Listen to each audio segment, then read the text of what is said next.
আল্লাহু আকবার।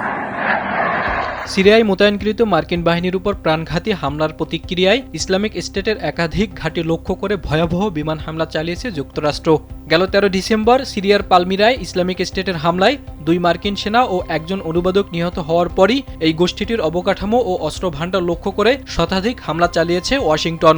মার্কিন central command CENTCOM জানায়, হকাই স্ট্রাইক নামের ওই অভিযানে হেলিকপ্টার এবং কামান থেকে গুলি ছুড়ে সিরিয়ার মধ্য অঞ্চলের বিভিন্ন স্থানে 70টিরও বেশি লক্ষ্যবস্তুতে হামলা চালানো হয়েছে। এতে জর্ডানের বিমানও অংশ নিয়েছে। স্যান্ডেলিনা সো, রূপচর্চায় আভিজাত্য।